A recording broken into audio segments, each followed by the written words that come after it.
नमस्कार, मैं शीतल पी सिंह, सतहिंदी.com पर आपका स्वागत है। आज जब मैं मुद्दा कार्यक्रम के लिए विषय तलाशने की कोशिश कर रहा था, तो इतने मुद्दे थे कि किस पे बात की जाए इसको लेके बड़ी मुझ में ही कन्फ्यूज़न हुआ। झारखंड का मसला आपको पता ही है। आज इंटरिम बजट भी था। आज जेएनयू के उस छात्र की जमानत पर 13वीं बार सुनवाई थी जो स्थगित हुई।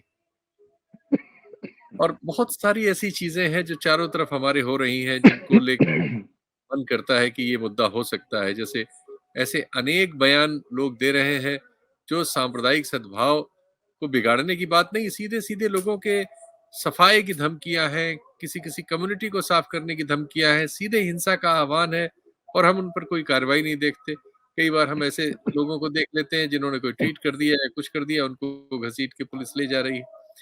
तो इस तरह के बहुत सारे मुद्दे थे, लेकिन सबसे ज़रूरी तो हमारे इस दौर में जो मुद्दा है वो ये है कि क्या भारत, चूँकि हमारे पूरे सब कॉन्टिनेंट में एक समस्या आ गई है, क्या भारत लोकतंत्र को सुरक्षित और अक्षुण्ण रखेगा या उसको रख पाने में असफल होगा आने वाले दिनों में? ये प्रश्न इसलिए महत्वपूर्ण होता जा रहा है कि बगल में बांग्लादेश, जो हमारे देश की जो 2 टुकड़े हैं, एक पाकिस्तान और एक बांग्लादेश, पहले तो सब एक ही होना था, लेकिन नहीं संभव हुआ। बांग्लादेश में भी जो चुनाव हुआ है, आम चुनाव, उसमें विपक्ष ने हिस्सा ही नहीं लिया, उसने उसका बायकॉट किया है। यानी वहां परिस्थितियां लोकतंत्र के प्रतिकूल हो चुकी। आप बगल में पाकिस्तान में देख रहे हैं कि वहां का प्रधानमंत्री जेल में है और उसको 14 साल की सजा हुई, अभी अनाउंस हुई है। और वहां भी एक तरह से आप कह सकते हैं कि लोकतंत्र तो वैसे वहां कई बार मार्शल लॉ वगैरह लगा है। हमारे यहाँ इसका अपवाद सिर्फ 1977 में इमरजेंसी के रूप में हुआ था, लेकिन वो एक थोड़े समय का काल था। उसके बाद लगभग सारे राजनीतिक उसने, हमारे स्पेक्ट्रम ने उसको गलत समझा, उसकी आलोचना हुई, उसकी साल दर साल आलोचना होती है और ऐसा लगा कि हम इस बीमारी में, जो एक बहुत छोटे अंतराल में अपने 77-78 साल के आजादी के बाद के काल में रहे हैं, ऐसी समस्या हमारे साथ नहीं आएगी। लेकिन आज जब हम आपसे बात कर रहे हैं, बहुत सारे लोग आज से पहले और चारों तरफ की घटनाओं के आधार पर ऐसे संदेह व्यक्त करते हैं कि भारत भी अपने लोकतंत्र को खतरे में डाल चुका है। कुछ लोग कहते हैं डालने के रास्ते पर है और कुछ लोग कहते हैं कि ये जो आम चुनाव होगा, हो सकता है कि ऐसे आम चुनाव जो अभी होने जा रहा है हमने देखे ना हो। तो ऐसी बहुत सारी बातें हैं, बजट का भी मुद्दा है। अब इन सब की एक खिचड़ी पर हमारे एक मेहमान हैं, एसएन साहू साहब। एसएन साहू साहब एक सीनियर ऑफिसर रहे हैं जिन्होंने प्रधानमंत्री कार्यालय, राष्ट्रपति कार्यालय और राज्यसभा के कार्यालय में काम किया है, विभिन्न भूमिकाओं में। और अब वो तमाम तरह के अपनी टिप्पणियां, जिनमें आज के समाज की, आज की राजनीति की मीमांसा होती है, विभिन्न हमारे प्रतिष्ठित रिसालों में लिखते, पढ़ते और बोलते रहते हैं। तो आज वो हमारे साथ मेहमान के तौर पर उपस्थित हैं।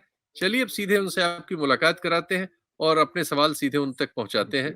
एहसन साहू साहब, आपका बहुत बहुत स्वागत है हमारे इस थैंक यू। कार्यक्रम में। नमस्कार। नमस्कार। तो इसका शीर्षक तो है मुद्दा, लेकिन आज बहुत सारे मुद्दे थे तो मैंने कहा बहुत सारे मुद्दों पर आपसे बात करना ज्यादा बेहतर होगा।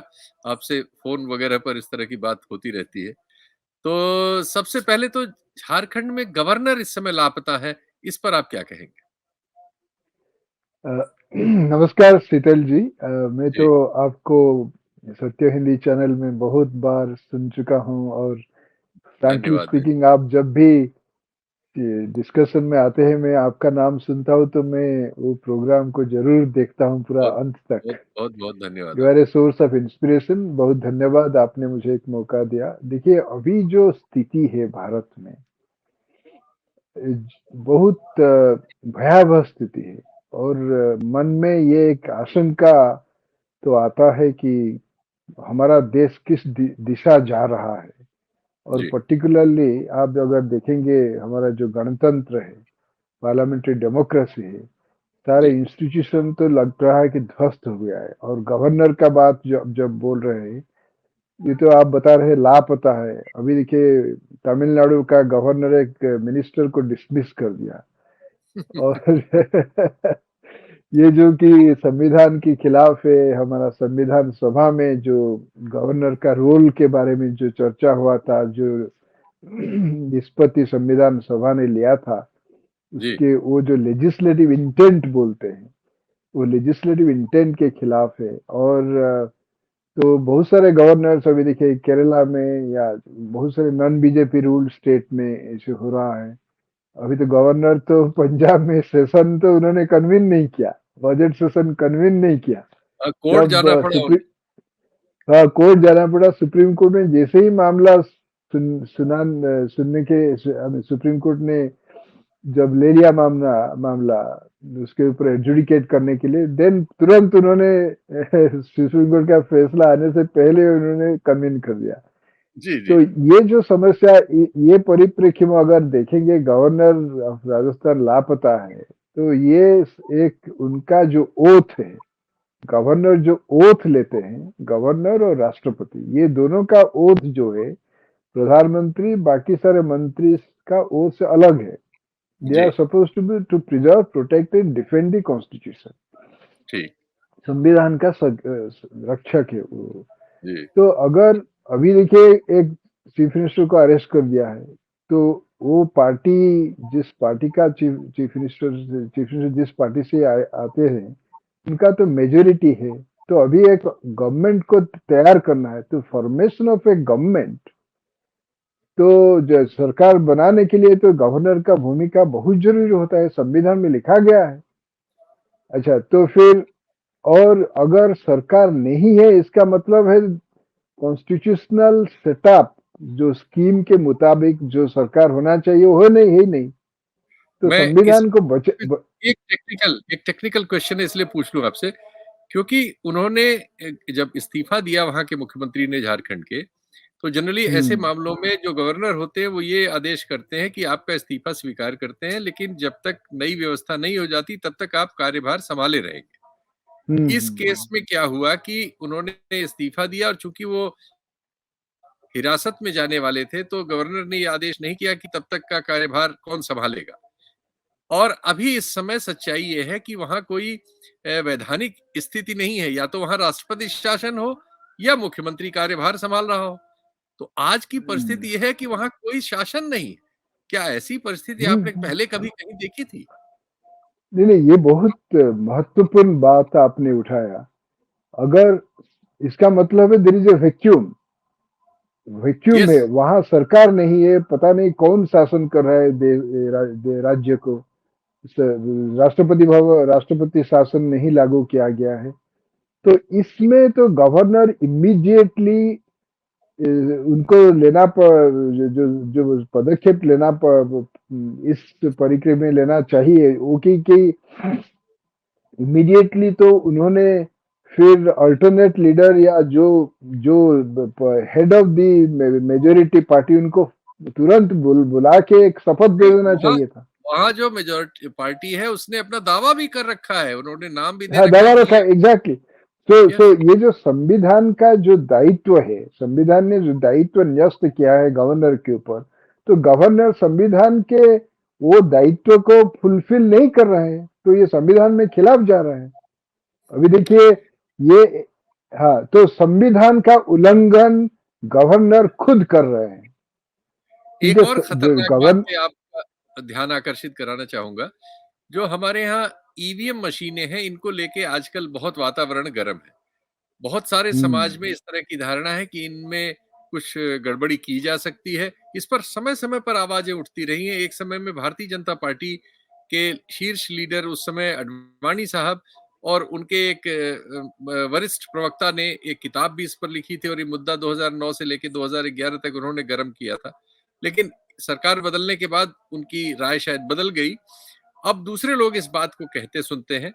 इसमें एक समस्या जो बड़ी गंभीर इस समय चुनाव आयोग के सामने आ गई है, वो ये आई है कि एक हमारे बहुत सीनियर गवर्नमेंट ऑफ इंडिया के ऑफिसर रहे हैं, ईएस ईएएस शर्मा साहब, आपने नाम उनका शर्मा, सुना हाँ होगा। हाँ हाँ हाँ उन्होंने हाँ। अभी एक पत्र लिख के ये रहस्य उद्घाटन किया, जो पत्र उन्होंने हमारे चीफ इलेक्शन कमिश्नर को और दूसरे जो 2 इलेक्शन कमिश्नर्स हैं, तीनों को संबोधित किया। और उसमें लिखा कि हमारे ईवीएम को बनाने वाली जो कंपनी है बीईएल, भारत इलेक्ट्रॉनिक्स लिमिटेड, हाँ, ये बीईएल के बोर्ड में 4 लोग भारतीय जनता पार्टी से संबद्ध हैं, जिनको उन्होंने हुँ, उस बोर्ड में डायरेक्टर नियुक्त किया है, एग्जीक्यूटिव डायरेक्टर या जो भी उसका एक पोजीशन होती है, इंडिपेंडेंट डायरेक्टर, इस तरह से उन्होंने नियुक्त किया है। तो ये तो मतलब क्विड प्रो का जो मामला होता है, उसमें आएगा ये। इस पे आप क्या कहना चाहेंगे? और इस पे अभी तक चुनाव आयोग की ओर से कोई जवाब या किसी किस्म का प्रेस नोट या कोई प्रेस कॉन्फ्रेंस या कोई डिटेल कहीं कुछ नहीं आया है। ये बड़ा एक गंभीर मसला हो रहा है इस तरह से। नहीं, ये तो बहुत गंभीर मामला है ये। देखिए integrity of the electoral process में आता है कि इंटीग्रिटी ऑफ द ईवीएम, क्योंकि ईवीएम अगर गड़बड़ हो जाए तो पूरा इलेक्टोरल प्रोसेस, इलेक्शन प्रोसेस तो गड़बड़ हो गया। तो conduct of free and fair elections is part of the basic structure of the constitution। ये तो सुप्रीम कोर्ट ने भी बहुत सारे जजमेंट में प्रोनाउंस कर चुका है। तो ये जो मामला अभी उठाए है कि 3 independent director Bharat electricals limited में उनको 4 पोस्टेड है, और वो चार है, सॉरी 4, और वो बीजेपी का है। अच्छा, ये सरकार भी उन्होंने खंडन नहीं किया है कि नहीं जी। वो बीजेपी का नहीं है, पार्टी भी खंडन नहीं किया है। उन्होंने तो पत्र में दिस इज, डिटेल दिए हैं कि वो किस-किस पद पर बीजेपी में कब-कब रहे हाँ हैं। हाँ हाँ, नहीं नहीं, वो तो है। मतलब मेरा कहना है कि BJP as a political party उसको खंड नहीं, वो हमारा आदमी नहीं थे या कब थे। वो इंडिपेंडेंट डायरेक्टर होने के बाद वो पार्टी से उन्होंने रिजाइन कर दिया, ऐसे कुछ तो नहीं बोले हैं। तो मुझे लग रहा है कि अभी ये जो तथ्य सामने आया है, ये तथ्य बहुत गंभीर है, और ये दर्शाता है कि भारत में जो जनप्रतिनिधि चुनने का जो प्रोसेस है, वो प्रोसेस में कुछ जो बहुत गड़बड़ है। ये निष्पक्ष नहीं है, इसमें पार्टीशन इंटरेस्ट है, ये पूरा इम्पार्शियल नहीं है, ये नॉन पार्टीशन नहीं है, और ये it is not in tune with the basic structure of the constitution, that is to conduct free and fair elections.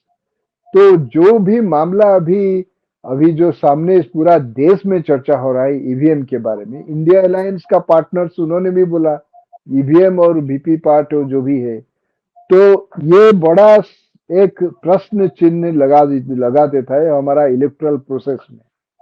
देखिए मेरा बहुत सारे फ्रेंड्स जो इलेक्शन कमीशन में काम किए हैं बहुत उच्च पद में।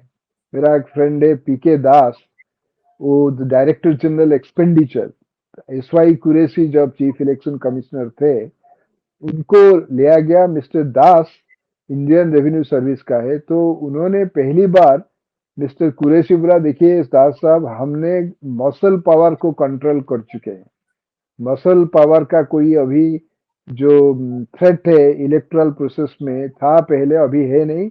अब अभी सबसे बड़ा थ्रेट है मनी पावर का।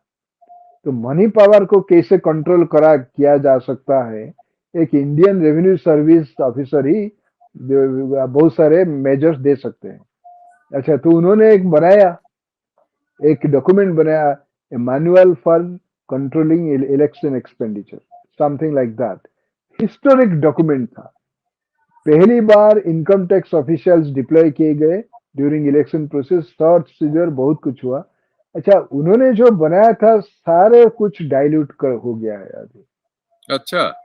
हाँ, सारे कभी अभी जो मनी पावर को कंट्रोल करने के लिए उन्होंने जो मेजर्स जो प्रिस्क्राइब किया था, और बहुत सारे मेजर्स इलेक्शन कमीशन एडॉप्ट किए थे, वो सारे डाइल्यूट कर दिए। बहुत मुझे बड़ी मिस्टर बात आप बता रहे हैं, ये तो बड़ी सूचना है। जी, जी। हाँ हाँ, जी, मैं क्योंकि आप आई नाम आप उल्लेख करके बता रहे हैं तो ये तो बड़ी ज़िम्मेदारी से कही हुई बात है। जी, मैं बहुत जिम्मेदारी से बोल रहा हूँ। जी। अच्छा, तो ये जो समस्या है, जो कुरैशी साहब ने बोला था हम मसल पावर को कंट्रोल कर दिए हैं, पूरा कर चुके हैं। हुँ, अभी जो सबसे बड़ा चैलेंज है, सबसे बड़ा आह्वान है मनी पावर का। मनी पावर कैसे कंट्रोल होगा, तो उन्होंने बनाया। तो कुछ इलेक्शन का मैनुअल फॉर इलेक्शन एक्सपेंडिचर, तो बहुत सारे डिटेल्स पदक्षेप उन्होंने ले लिया, लेकिन उन्होंने बोला कि ये सारे सब डाइल्यूट हो चुका है। तो उनको उनसे मैं पूछा था, अरे यू आपने आपने तो वहां 5 साल काम किया, ईवीएम मैनिपुलेट हो सकता है? तो उनका जो कहना था, देखिए जो भी हम इलेक्शन कमीशन को चैलेंज किया था कि ईवीएम मैनिपुलेट कर सकते हैं, तो सबको बुलाया इलेक्शन कमीशन, ईवीएम को ऑन कर दिया, स्विच ऑन कर दिया, इसे उसको बिना टच करके उसको मैनिपुलेट कीजिए, कोई भी नहीं मैनिपुलेट कर पाएगा। अच्छा, तो उन्होंने कहा कि ईवीएम मैनिपुलेट हो सकता है अगर बूथ में जो पॉलिटिकल पार्टी का रिप्रेजेंटेटिव उनका सारे इकट्ठा हो जाएंगे, जो ऑफिशियल से सारे इकट्ठा हो जाएंगे, इसके बाद मैनिपुलेट कर, नहीं तो मैनिपुलेट नहीं कर सकते। अच्छा, लेकिन ये नहीं बताया था उन्होंने कि उन्होंने भी बोला कि भारत इलेक्ट्रिकल्स लिमिटेड ये बनाता है और कोई किसी को पता नहीं क्या है। लेकिन ये जो तथ्य शर्मा साहब ने दिया है कि उसमें बीजेपी फंक्शनरी इन्वॉल्व है, तो ये तो क्या पार्टी कंसिडरेशन से ईवीएम बन रहा है क्या? ये प्रश्न है, मेरे प्रश्न आ रहा है मेरे दिमाग में। तो ये मुझे लग रहा है कि एक पूरा, मुझे लगता है कि सबसे बड़ा खतरा हमारा देश के लिए, जैसे मनी अच्छा, अभी पावर एक को। घटना हुई है, एक घटना हुई है चंडीगढ़ में म्युनिसिपल कॉर्पोरेशन के हाँ। मेयर का चुनाव। उसमें जो विपक्ष में लोग थे उन्होंने एकता कर ली, कांग्रेस और आम आदमी पार्टी ने। उनके पास 20 वोट थे और जो सरकार थी, मतलब जो सरकारी पार्टी है बीजेपी, उसके पास अपने एमपी समेत 16 वोट थे। तो वहां ये हुआ कि वो 16 वोट तो उन्होंने वैध करार कर दिए और जो 20 वोट विपक्ष के थे उसमें से 8 वोट्स को उन्होंने इनवैलिड कर दिया। यानी करीब 40% विपक्षी वोट इनवैलिड कर दिए। टोटल वोट्स के करीब 25% वोट्स जो है इनवैलिड कर दिए और इस तरह से चुनाव डिक्लेयर कर दिया, वो कोर्ट में गया। तो अगर इस तरह से पीठासीन अधिकारी विभिन्न जगहों पर, अभी आम चुनाव जो होने जा रहा है, इसमें अपनी चॉइस के अधिकारियों की नियुक्ति अगर कर लेता है, सत्ता में जो भी है जहां है, और वो इस तरह से बहुत सारे वोट्स को निरस्त कर दें, इतना परसेंट अगर कर दें तो कोई भी हार जाएगा। अगर इस नहीं तरह से देखिए, कोई पीठासीन अधिकारी ये करे जो तो कोई जिसको जो चाहेगा वही जीतेगा। क्या होगा नहीं इससे? चंडीगढ़ में जो जो जो ऑफिसर उन्होंने इनवैलिड डिक्लेयर किया, कोई बताया कि वो भी बीजेपी के साथ वो उनका। बीजेपी के पदाधिकारी रहे, अल्पसंख्यक मोर्चा के, उन्होंने उसी को डिप्यूट हाँ। किया था। हाँ, सो तो मतलब बीजेपी का फंक्शनरी वहां कैसे आ गए? मुझे तो प्रश्न पहला मैं पूछना चाहता हूँ, बीजेपी का फंक्शनरी अगर उनका निष्पत्ति होगा कि कौन सा बैलट वैलिड है, कौन सा बैलट वैलिड नहीं है, और एक वीडियो भी अभी सामने आ गया कि जी, उन्होंने कुछ एग्जामिन पेन करने के से, टाइम। हाँ, पेन से उसमें हाँ। कुछ लिखा पढ़ा है हाँ, जी। कुछ पेन से कुछ करे, ये क्या कर रहे थे पेन में हमको तो एग्जैक्टली मालूम नहीं है, या वहां से क्लियरली विजिबल नहीं है। लेकिन ये जो सवाल उठता है, ये जो इंटीग्रिटी ऑफ इलेक्टोरल प्रोसेस में, ये तो सवाल को ठीक से रिजॉल्व करना पड़ेगा। अगर मेयर इलेक्शन के लिए इतने बड़े बड़े धांधली होगा और बीजेपी प्रेसिडेंट, पार्टी प्रेसिडेंट पूरा इतना कंग्रेचुलेटरी मैसेज देके कि इंडिया अलायंस का कैंडिडेट डिफीट हो गया, परास्त हो गया, तो मुझे लगता है कि बाकी सारे इलेक्शन में क्या है उन्होंने नहीं करेंगे। ये संदेह आता है, ये प्रश्न आता है, पता नहीं अच्छा, कैसे मैंने होता है। मैंने देखा है कि करीब हमारी सारी स्कीम्स जो सेंट्रल गवर्नमेंट की पहले से चली आ रही थी उनको, और जो नई लाई गई उनको, सबको हम्म। कोशिश की गई है कि किसी न किसी तरह से प्रधानमंत्री के नाम से जुड़ जाए। हाँ, सबको ये। पीएम से रिलेटेड कर दिया गया है। ऐसी करीब हम्म। 142 स्कीम्स हैं जिनमें घूम फिर के पीएम को आगे पीछे कर लिया गया है।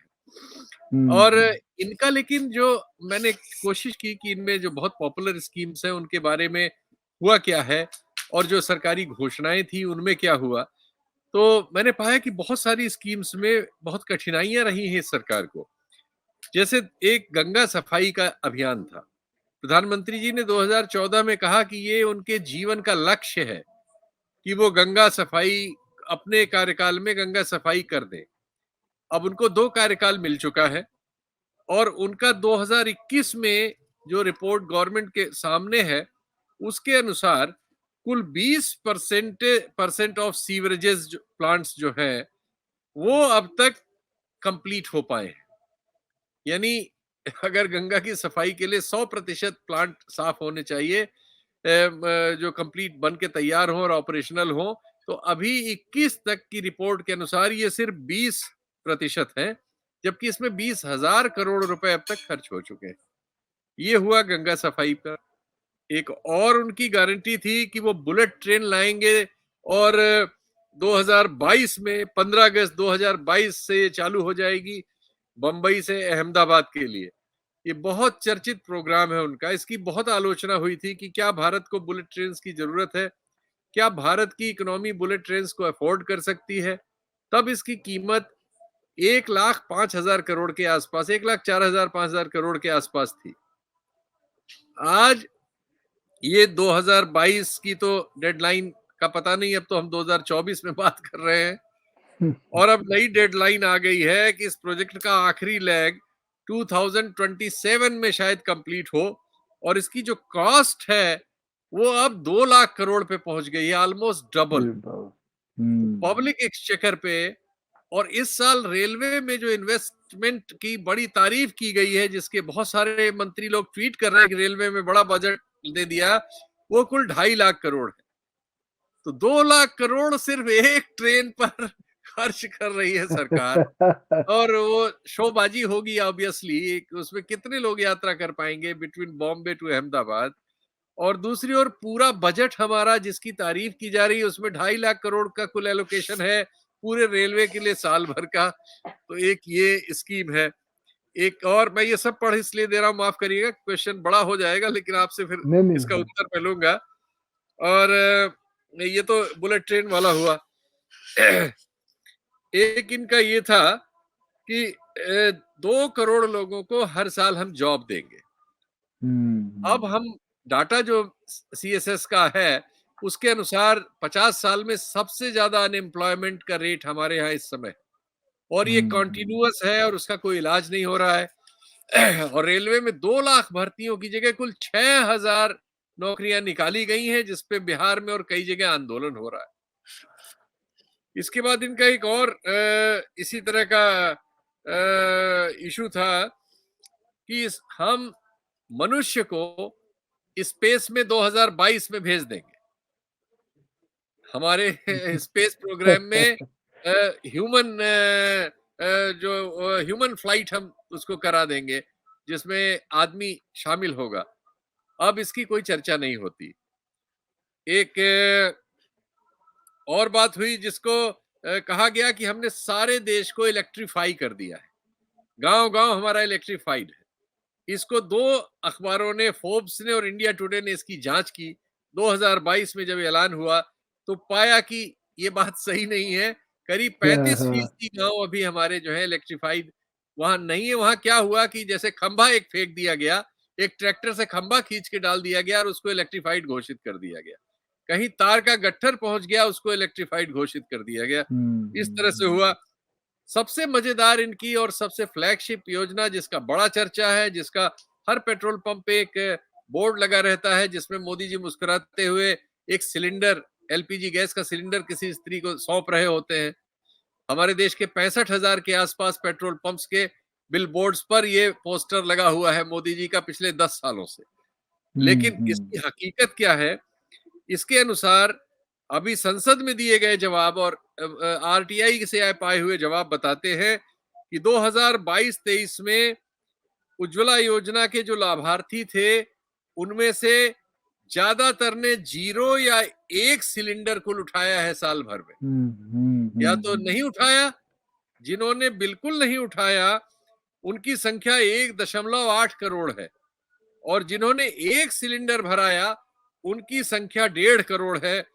और कुल हमारे इसमें 9.58 करोड़ लोगों को इस योजना का लाभार्थी बनाया गया था। इतने लोग एलपीजी गैस उपयोग करते हैं, लेकिन इसमें इतनी बड़ी संख्या करीब 3.5 करोड़ के आसपास ऐसी है जिसने या तो सिलेंडर 0 उठाया है या सिर्फ 1 सिलेंडर उठाया, यानी वो लकड़ी पर ही खाना बना रहे हैं।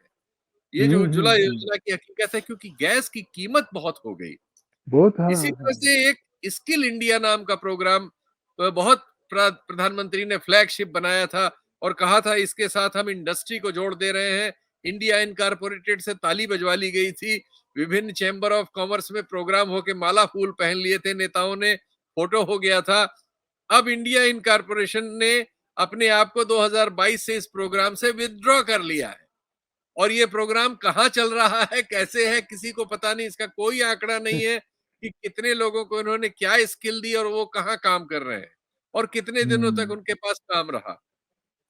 तो इस तरह की जो हमारे पास बहुत सारी प्रमुख योजनाओं में इस सरकार की भीषण असफलताएं हैं, लेकिन हम पाते हैं कि चुनाव दर चुनाव ये सरकार चुनाव हुँ, जीत हाँ, लेती है। हाँ। इस पर आपको क्या कहना है? देखिए, मैं भी इसका कोई तो मेरा जो सोच है इसके ऊपर, मुझे लग रहा है कि जो प्रधानमंत्री मोदी जिस शैली में बात कर रहे हैं, मैं तो उनके साथ बिल्कुल कनेक्टेड नहीं हो पा रहा हूँ। मैं जब भी उनको सुनता हूँ, मेरा तो कनेक्टिविटी एस्टेब्लिश नहीं हो पा रहा है क्योंकि मुझे तो वेरी रिपल्सिव लग रहा है। लेकिन लोगों के साथ कुछ जुड़ा हुई वो जुड़ जाते हैं या लोग उनके साथ जुड़ जाते हैं। देखिए, politics is nothing about perception. अगर अगर लोगों के अंदर एक परसेप्शन आ गया है, नहीं, ये आदमी कम्युनिकेट करता है, कुछ बोलता है, हमेशा विजिबल रहते हैं। एक्चुअली मैं बहुत काफ़ी सालों पहले एक किताब पढ़ रहा था अबाउट सोशल साइंस के बारे में। उन्होंने वहाँ एक सेंटेंस था, democracy is nothing but creating an illusion that we are giving power to the people. एक इल्यूजन, एक माया सृष्टि कर दिया जाता है लोगों के मन में कि हमारा पास कुछ पावर आ रहा है, क्षमता आ रहा है। तो ये जो इल्यूजन उन्होंने सृष्टि करके रखा है, देखिए बुलेट ट्रेन नहीं हुआ, अगर बुलेट ट्रेन होगा भी, वो मुझे मुझे जो शंका है कि अनइकोनॉमिकल होगा। इतने पैसा देके अहमदाबाद से बॉम्बे क्यों जाएंगे? फ्लाइट से मुझे लगता है कि कम पड़ेगा।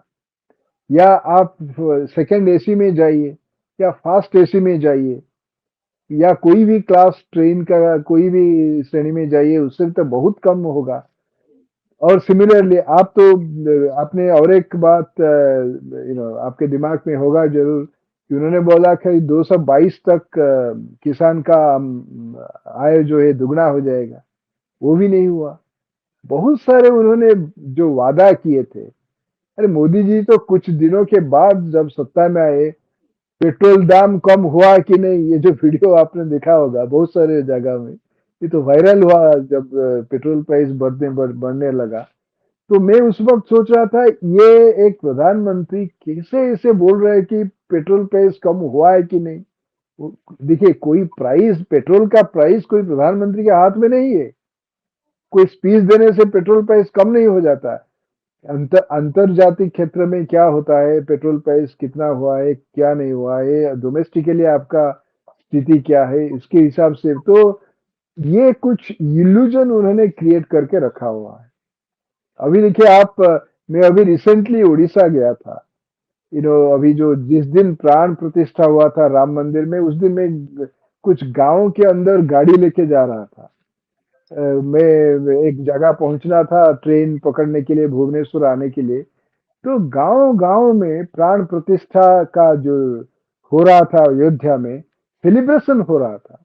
अच्छा, प्रसाद लोग बाँट रहे थे, हमारा गाड़ी रोक के उन्होंने दिए, हम जल्दी में थे जो चले गए।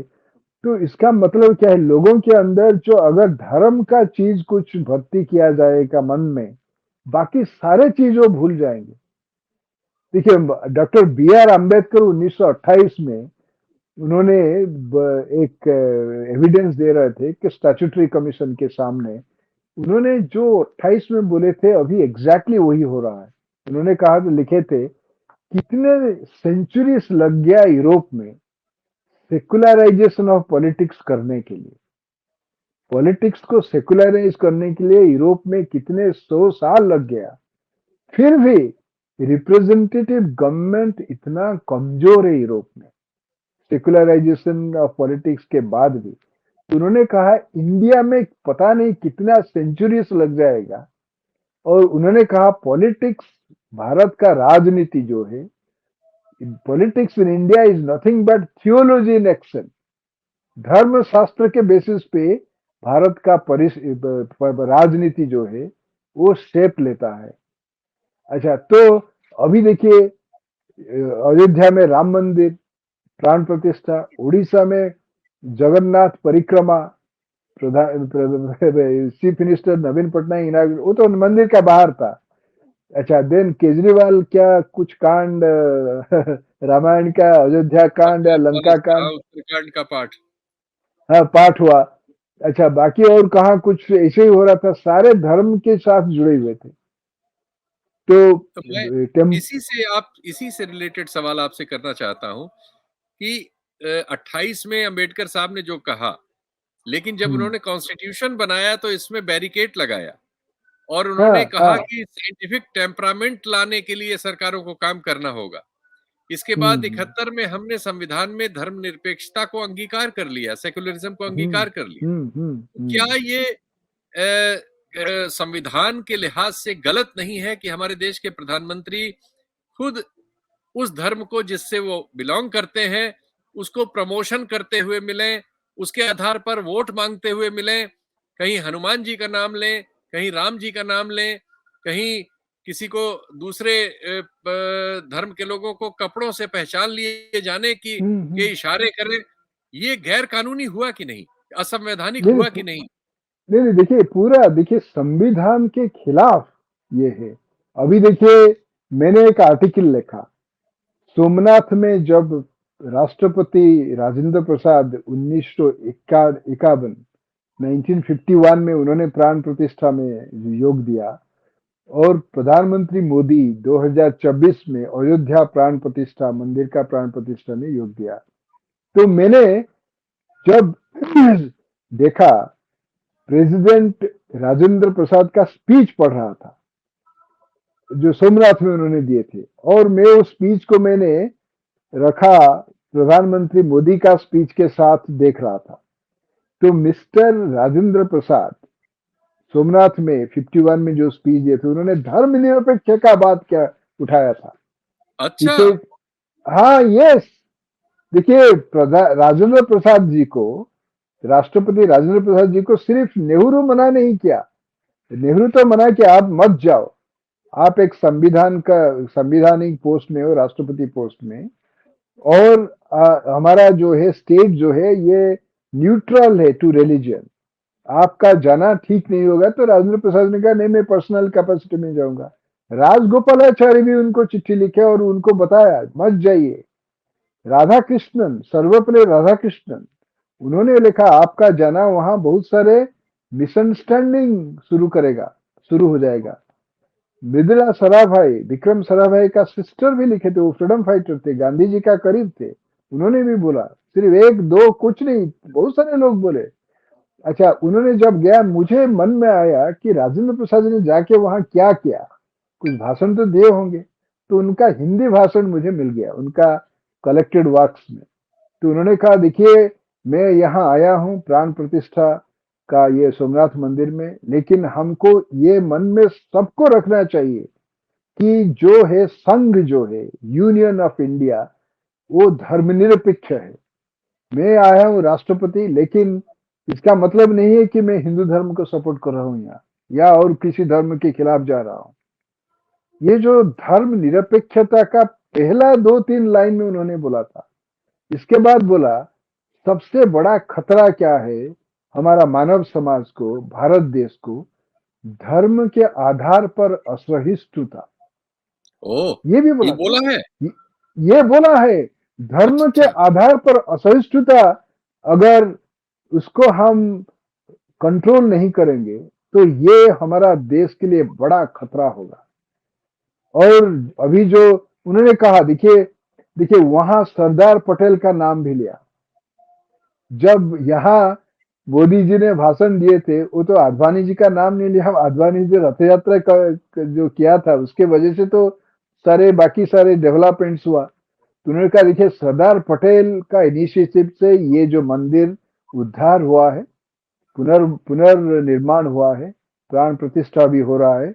लेकिन सरदार पटेल, उन्होंने गांधी का एडवाइस से सरकार का पैसा यूज नहीं किया ये मंदिर के काम के लिए। तो उसका मतलब है सरकार कोई मंदिर या मस्जिद या चर्च के साथ जुड़े नहीं रहेगा। क्या बात है। अच्छा, ये देखिए उन्होंने खुद सरकार का अंश विशेष है, वो हेड ऑफ द स्टेट है। तो वो जो विजन उन्होंने उस वक्त जो आउटलाइन किया था, मैं उसके ऊपर लेख अभी रिसेंटली में लिख रहा हूँ कि राजेंद्र प्रसाद का विजन क्या था प्राण प्रतिष्ठा, सोमनाथ जी का प्राण प्रतिष्ठा जब हो रहा था। तो ये जो हमारा इतिहास है, ये जो राजेंद्र प्रसाद ने जो बोला था या अंबेडकर या आपने जो बहुत बहुत महत्वपूर्ण बात किया, संविधान जो बना, संविधान हमारा थियोक्रेटिक नहीं तो नहीं बना। हम तो रिलीजियस न्यूट्रलिटी का बात कर रहे थे स्टेट का। महात्मा गांधी 1931 में जो रिजोल्यूशन फंडामेंटल राइट्स उन्होंने ड्राफ्ट किया था, वो फंडामेंटल राइट्स में एक राइट था कि religious neutrality of the state.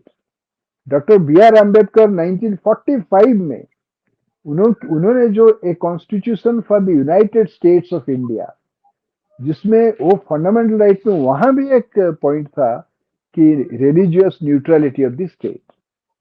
तो अंबेडकर ने और एक बड़ी बात जो अभी हम वो संकट का सम्मुखीन कर रहे हैं, उन्होंने 2 पेज फंडामेंटल राइट चैप्टर लिखा है कि declaring boycott of minorities as a cognizable offence.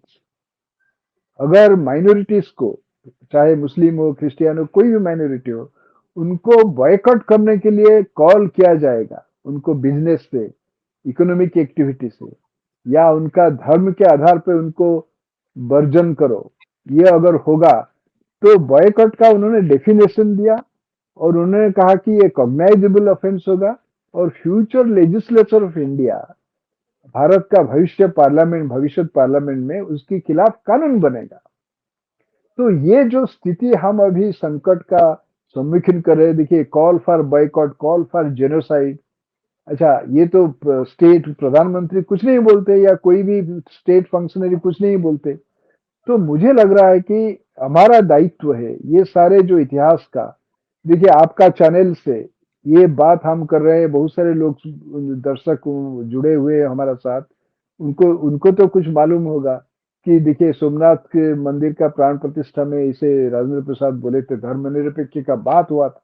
धर्मनिरपेक्ष का बात संविधान में तो 76 में आया।